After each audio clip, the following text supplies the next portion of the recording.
Hello again, everyone. I just wanted to say real quick, I apologize for not getting my next review out last week. I was busy with a lot of other things, including projects that I had to put out and more scripts to write for some upcoming ones. Well, anyways, we are going to start off these Christmas reviews with the tape that started this little trend, Thomas's Christmas Party. Thomas's Christmas Party and Other Favorite Stories was released on VHS on August 24th, 1994 by Quality Family Entertainment, distributed by Strand Home Video. Seems like a very odd time to have a Christmas-themed tape in summer. I don't know why they decided to release it at this time, since obviously it would have made more sense to release later in the year, given half the theme of the episodes. The second cover was then released on August 6, 1996 by Video Treasure's Anchor Bay Entertainment. What do you know? The same day as the 96 Percy's Ghostly Trick and the Gallant Old Engine. They sure love releasing tapes in August, don't they? So the interesting thing you may recall about this tape, this particular episode was originally supposed to be on the James Goes Buzz Buzz VHS, but was later pulled. And also, if you remember, Missing Christmas Tree was originally on the early master of Ghostly Trick, but again pulled. And what's weird about this one are the episode choices. Not every single episode on here is a Christmas or winter themed one. 5 of them fit the topic, the other 3 don't exactly. So this bears the question, why were these the only 3 to be added on a Christmas tape? The only thing I can come up with is that maybe they thought the tape was just too short, given the 5 that only fit this category. Hence why the other 3 could possibly be under the favorites category. It's the only thing that really makes sense, I suppose. And before I forget, this was another release that didn't quite exactly get a DVD. I'm guessing it's because every episode on this tape eventually made it to either one or more DVDs in future. So maybe they figured there was no need to make one. Can't say if that's really true or not, but it's another thing that kinda makes the most sense. But that does it for the history, so let's get to the episodes.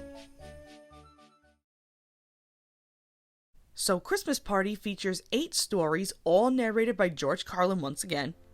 Thomas's Christmas Party, Thomas and the Missing Christmas Tree, Terrence the Tractor, The Flying Kipper, and A Scarf for Percy are our Christmas winter theme ones. Then let's just say we have our bonus ones. A New Friend for Thomas, Henry's Forest, and Thomas Saves the Day. Bit of a random mix, but let's kick things off with Thomas's Christmas Party. So it's Christmas on the island of Sodor, and everyone is always happy to see Mrs. Kindly. After a past event, Thomas thinks they should all give her a Christmas party as a special thank you. But in order to do so, he, Toby, and Terrence must rescue her when heavy snow traps her in her home. This is such a wonderful Christmas episode to start this tape off. The winter episodes in general look so beautiful amongst some of the others. One of the things I really like in this is the winter theme of Thomas's anthem. It was Christmas on the island of Sodor. All the engines were working hard. Thomas and Toby were busy carrying people and parcels up and down the branch line. Everyone was happy. Only the coaches, Annie and Clarabelle, were complaining. "It's always the same before Christmas," they groaned. "We feel so full. We feel so full." "Oh, come on," said Thomas. "Where's your festive spirit? Christmas Day is almost here." By the side of the track was a little cottage with a familiar figure waving to them. "It's Mrs. Kindly," whistled Thomas. "Beep, beep! Happy Christmas!" Thomas always felt better for seeing her. "Christmas just wouldn't be Christmas without Mrs. Kindly," he said to himself. And the other thing I've always adored is George Carlin singing at the very end, plus probably one of my favorite closing lines to an episode. "We wish you a Merry Christmas, we wish you a Merry Christmas, we wish you a Merry Christmas and a Happy New Year." Thomas the Tank Engine and his friends thought it was the best Christmas ever, and Mrs. Kindly could think of nowhere she would rather live than here with them on the island of Sodor. The only thing I will say is I kinda wish they would have adapted more on Mrs. Kindly's backstory, because unless you read the original story from the Railway series, we don't really know too much on that matter, despite it being mentioned just a tiny little bit. But in this case, I'm gonna let it slide, because there's really nothing to complain about with this episode. It's one of my favorite Christmas stories that still remains as one of the many memorable classic episodes. I rank it a 10 out of 10. Now for the second episode, Thomas and the Missing Christmas Tree. It's 2 days before Christmas, and Sir Topham sends Thomas on a mission to collect their Christmas tree for their annual Christmas party. But a large snowdrift traps him, and Donald and Douglas are sent to rescue him and bring the precious tree home. Again, this is another wonderful Christmas story. I think the one question, though, that kinda sticks out like a sore thumb here is, why didn't Thomas have a snowplow on just in case while making the journey? Then again, the snowdrift he got stuck in didn't look like it would get all the way through, so he might have been screwed regardless. I will say with this particular episode, it is very nice to hear George's Donald and Douglas voices again, as they are still some of my favorite voices of his. Hush, said Donald. I can hear something. Probably the wind, said Douglas. Help! No, listen, insisted Donald. Over here! Oh, it's Thomas. Come on, the poor wee engine must be frozen to the frames in there. Although I do have to admit, Ringo's narration for this episode makes this part far more believable. Hush, said Donald. I can hear something. Probably the wind, said Douglas. Help! No, listen, insisted Donald. Over here! Oh, it's Thomas. Come on, the poor wee engine must be frozen to the frames in there. And also, the party turnout at the station with so many characters is nuts. The one character I will say that kinda confused me was Diesel. Of all characters, why the hell is he there? Well, then again, it's the holiday, so who am I to complain? This definitely remains as one of my very favorites from Season 2. I kinda prefer Christmas Party to this one, but it's still a good episode regardless. 9 out of 10. On with the third episode, Terence the Tractor, or Thomas Terence and the Snow for those in the UK. A new tractor named Terence shows his caterpillars off to Thomas, which Thomas in return thinks they're just silly. Winter soon arrives and Thomas has to wear his snowplow, but after damaging it, he thinks he can handle the snow until getting stuck in a drift. Terence is then sent to pull him out, and Thomas thinks his caterpillars are now splendid. This was another from Season 1 that I absolutely adored as a kid for a number of reasons. The first being that I thought Terence was a pretty interesting character, and I love the way both George and Ringo narrate for his voice. Hello, said the tractor. I'm Terence. I'm plowing. I'm Thomas. I'm pulling a train. What ugly wheels you've got. They're not ugly. They're caterpillars, said Terence. I can go anywhere. I don't need rails. The second reason is for the wintry shots. Most of the ones with Thomas just look so nice. And my third reason is for the music. Particularly the one that gets me going is Terence's theme. Terence tugged and slipped and tugged, and at last dragged Thomas clear of the snow, ready for the journey home.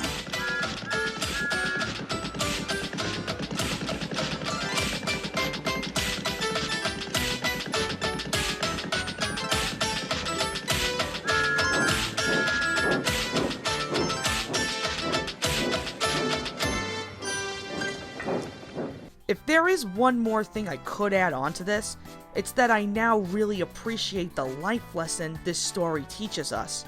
Yes, the whole don't judge a book by its cover ordeal kinda kicks in, but for good measure. Because there are some people who do behave the way Thomas does, thinking he knows more than what he does, when he clearly doesn't. Only then, when he continues to make a complete ass of himself, does he then realize he's not as clever as he thought. Because the other thing you have to realize is, Terence could have left him to freeze, but he didn't. which was a really strong characteristic on his part. So that's why I think this is one of the many stories that people really need to take to heart. I really don't have anything else to say about this, other than I rank it a 10 out of 10. Now for the fourth episode, The Flying Kipper. Henry is assigned to take a long train of fish called the Flying Kipper across Sodor, but when Snow forces a signal down, he's veered into a siding, crashing head-on into another freight train. So Topham sends him off to Crewe, where he is given a brand new shape and continues his work like usual. Oh my god, where do I even begin with this? This is one of two of my ultimate favorite Season 1 episodes. I pretty much consider this a mint-perfect Henry story, despite the little goof you catch at the crash. Listen, I personally pretend it's not even there. A small goof like that doesn't really ruin the episode for me. It's weird knowing, though, that this could have been the story that wrote Henry out of the series, but fans just grew to love him so much that they just had to keep him. Obviously, the best parts about this episode are the wintry atmospheric shots and the music, and everybody knows exactly what theme I'm talking about.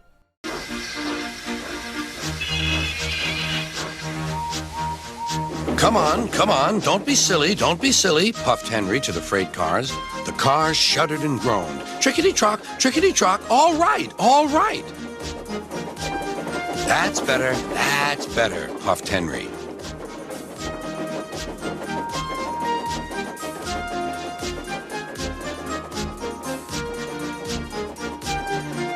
Clouds of smoke and steam poured from his funnel into the cold air, and the fire's light shone brightly. Hurry, panted Henry.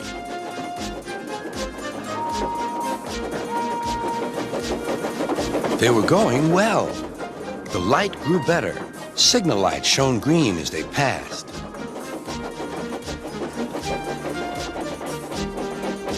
And let's not forget about the crash scene, which is still considered one of the most intense of the series.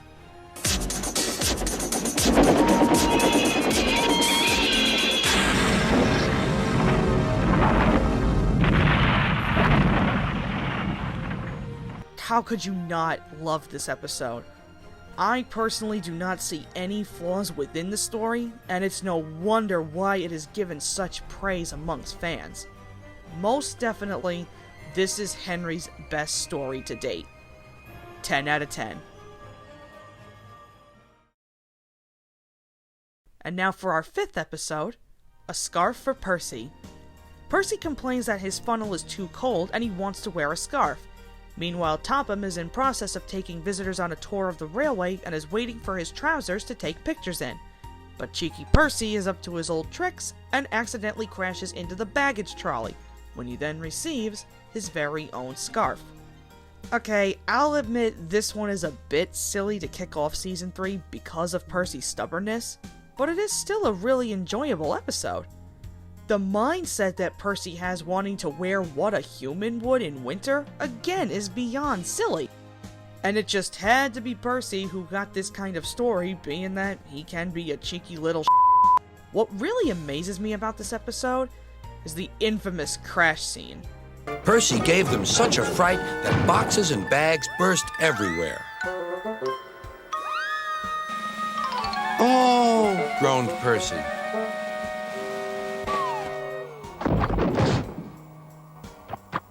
I hope to God that was not real jam and it was some kind of substance to look like it. Otherwise, that looked like it was a bitch to clean up. And if it was, oh my god, those poor models.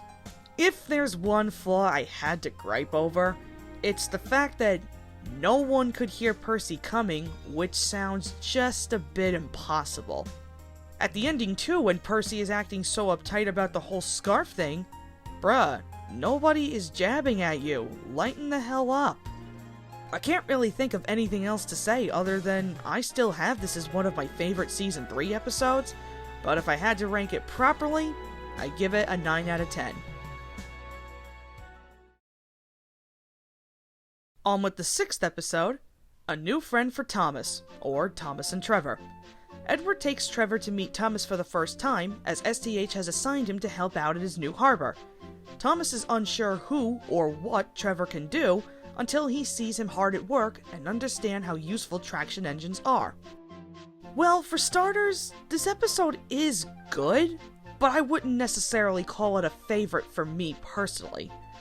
Honestly, Trevor never really stood out to me like some of the other characters did.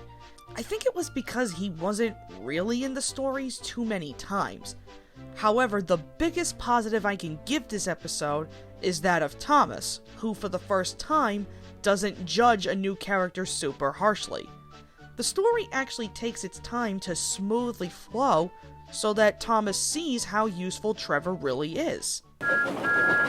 Trevor was as good as his word. He dragged the pilings clear with chains and towed them into position. "Who needs rails?" he muttered cheerfully to himself.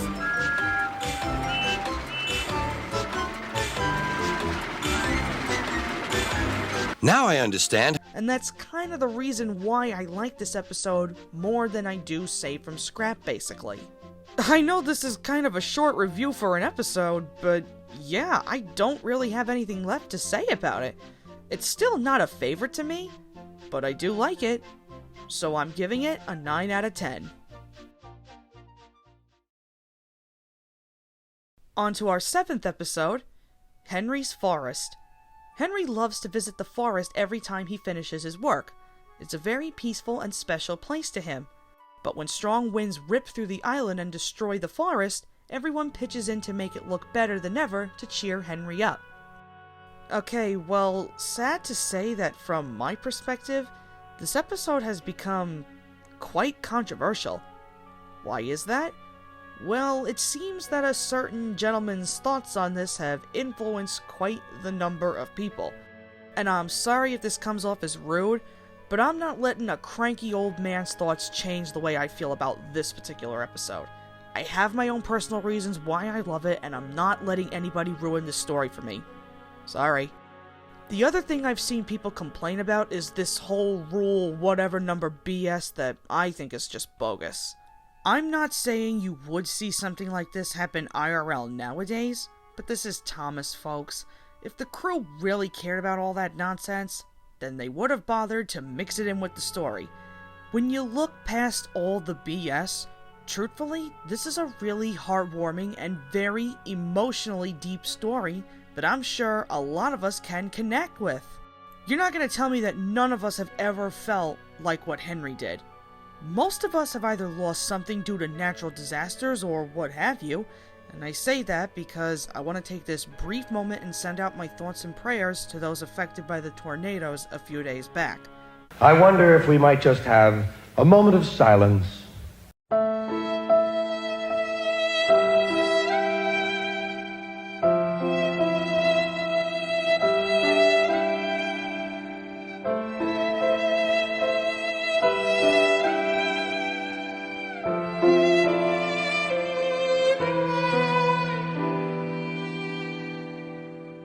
Thank you.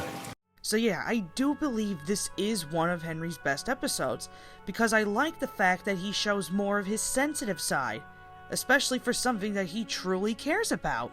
And again, I'm sure that's a part of him that a lot of us can actually connect with. I much prefer this side to, let's say, Dick Henry. Hey. But anyways, I'm gonna continue on saying, I feel like this definitely is one of Henry's best. It's one of my personal favorites of Season 3, and I'm not gonna let anyone change how I feel about it. It deserves a little more praise, instead of being shat on by the BS. I rank it a 10 out of 10. And now for our final episode, Thomas Saves the Day, or Thomas and the Breakdown Train. Alright, so you guys pretty much heard my thoughts with this episode from my Gets Tricked review, so I'm gonna keep this very short and simple. Where it stands in the timeline for episodic order is still a bit questionable, but it still remains as a pretty good episode. Obviously the main difference here is, George Carlin's take on this. "That's the breakdown train," he told Thomas. "The cranes are for lifting heavy things like engines and coaches and freight cars. One day, Thomas was in the yard. Suddenly, he heard an engine whistling. Help! Help! A freight train came rushing through much too fast. The engine was James, and he was frightened. His brake blocks were on fire. They're pushing me! They're pushing me! He panted. On! Laughed the freight cars, still whistling, help! Help! And I don't think it really matters what dub you watch for this episode, as I feel that both narrators did a pretty bang-up job. Even though it's not Gets Tricked, for technically a compilation tape, it's still a pretty good story to end off on. Once again, the nostalgia still holds up, and it remains a solid 9 out of 10. So what are my thoughts on Christmas Party? If it didn't click by now, I think it is a lovely tape. Some may or may not question the other three choices, but I think that's what also makes it unique in a sense. For the time being, it does stick with the Christmas winter theme until veering off into something completely different. Again, I'm not complaining since I still think that these choices are really good episodes. While I did consider it an honorable mention before from my top 10 list, it's at least my second favorite Christmas tape overall. So I'd say this tape is worth having in any Thomas Media collection. And that just about wraps up this review. Thank you all so much for watching, and I hope to see you guys next week when I review my favorite Christmas tape. Bye for now!